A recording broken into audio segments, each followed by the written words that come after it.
bonjour mes chers. Alors, notre leçon d'aujourd'hui, donc c'est une leçon de conjugaison.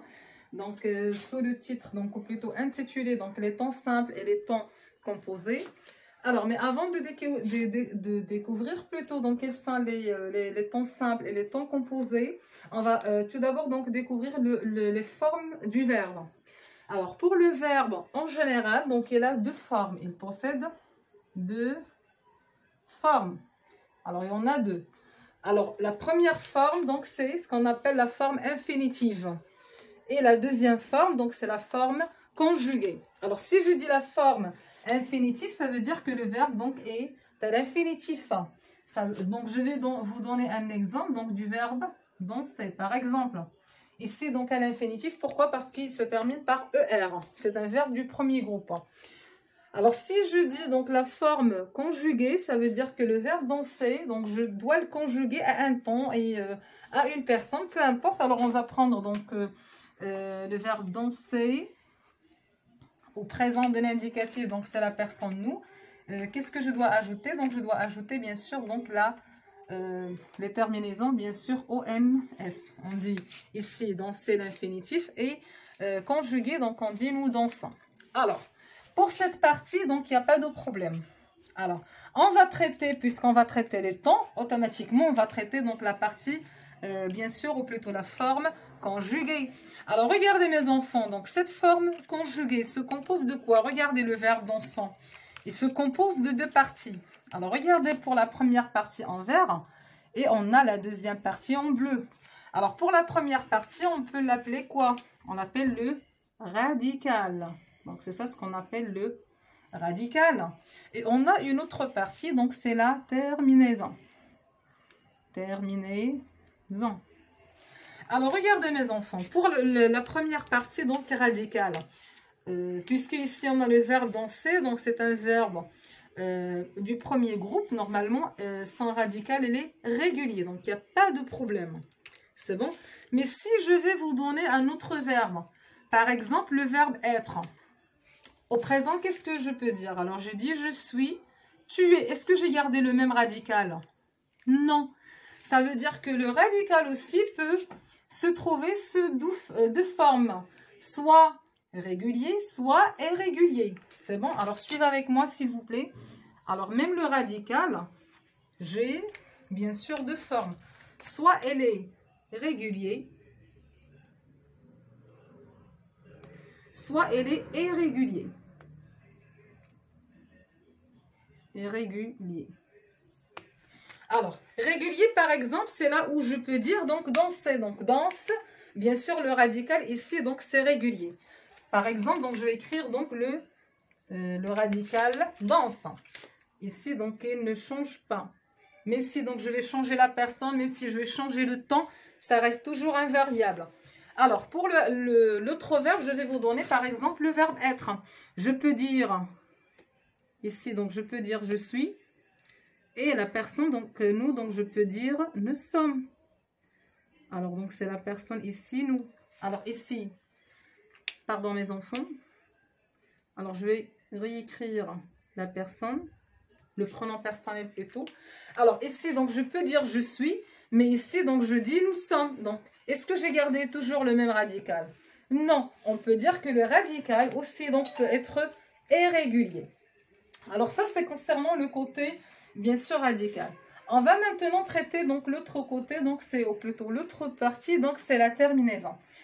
Alors la terminaison, normalement, ça change par rapport à quoi? Très bien, donc il se change par rapport à deux éléments essentiels. Alors, le premier élément, c'est la personne. La personne. Ça veut dire, je vais voir, est-ce que c'est la personne, est-ce que c'est singulier, féminin, masculin. Donc, ça dépend donc du genre et du nombre donc de la personne. Et quoi encore? La personne et le temps. La terminaison se change même par rapport au temps. Et je peux même trouver donc le mode. Je peux parler bien sûr du temps et même du mode. Par exemple, si je dis donc le conditionnel ici, donc c'est un mode, donc c'est pas un temps. C'est bon? Alors, je répète. Pour le verbe, il y en a deux formes. Alors, la première forme peut se trouver sous deux formes. La première forme, donc c'est la forme infinitive. Bien sûr, donc il y a la marque de l'infinitif. Ou plutôt, donc on a ce qu'on appelle une forme conjuguée, c'est lorsque le verbe est conjugué. Alors pour cette partie, bien sûr, conjuguée, il y en a deux. Il se compose de deux éléments essentiels. On a la partie radicale et la partie terminaison. Pour la partie radicale, on a deux types. On a ce qu'on appelle un radical qui est régulier. Si le verbe, par exemple, ne change pas de radical, il garde toujours le même radical à toutes les personnes et à tous les temps. Et on a ce qu'on appelle bien sûr le verbe qui a un radical irrégulier. Donc c'est comme lorsque par exemple, même si je vais changer le temps, par exemple, donc ici donc j'ai marqué seulement le présent, mais je peux même dire donc je serai. Alors c'est le verbe être ici donc au futur simple. Alors je ne peux pas garder le même radical. Et on a l'autre partie, donc c'est la terminaison. Donc ça dépend de la personne et du temps et du monde aussi. Alors, dans notre leçon, on doit se baser sur cette partie, donc la terminaison, et ce qui concerne bien sûr le temps. Alors, mes enfants, alors pour les temps en général, on a deux types de temps. C'est notre leçon d'aujourd'hui. On a ce qu'on appelle le temps simple et le temps composé. Alors, je vais bien sûr donc détailler tout cela. Alors, on a ce qu'on appelle un temps simple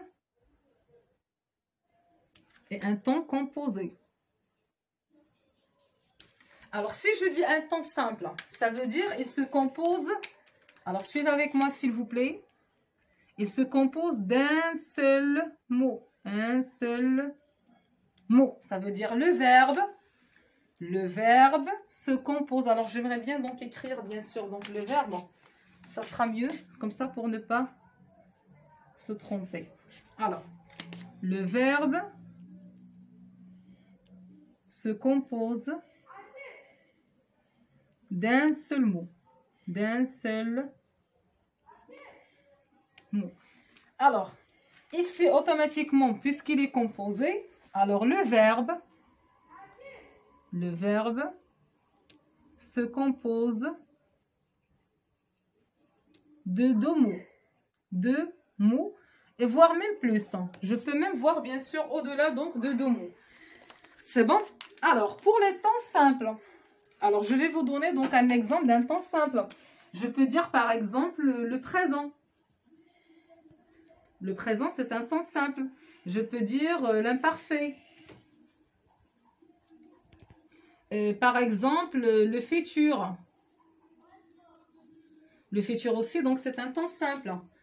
Et ainsi de suite, donc ça dépend bien sûr donc des temps étudiés jusqu'à l'instant. Alors, pour les temps composés, alors on a dit que le verbe se compose de deux mots. C'est bon? Alors, le seul temps que vous avez donc déjà étudié au CM1, donc c'était le passé composé. C'est bon? Alors, je récapitule avec vous, mes enfants. C'est bon? Alors, on a déjà vu que le verbe se compose de deux parties. Donc, c'est la partie infinitive conjuguée. Conjuguée, donc, on a ce qu'on appelle le radical et la terminaison. Pour la terminaison, c'est ça ce qui nous intéresse. C'est là où il y a le temps. Alors, pour les temps, donc, je peux dire qu'on peut trouver donc soit un temps simple, soit un temps composé. Alors, pour le temps simple, ça veut dire le verbe se compose d'un seul mot. Vous faites attention, un seul mot. C'est bon? Je ne peux pas dire un seul verbe. Vous faites attention même aux prononciations. On dit un seul mot, ce n'est pas un seul verbe. C'est bon? Parce que le verbe, même au passé composé, on dit un seul verbe. Mais deux mots.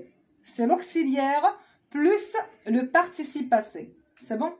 Alors ici, donc, je vais vous montrer bien sûr. Donc ici, donc, le passé composé se compose de l'auxiliaire plus le participe passé, bien sûr, du verbe. C'est bon? Alors, j'espère que la leçon d'aujourd'hui est claire pour tout le monde. Et je vous dis à la prochaine, mes enfants.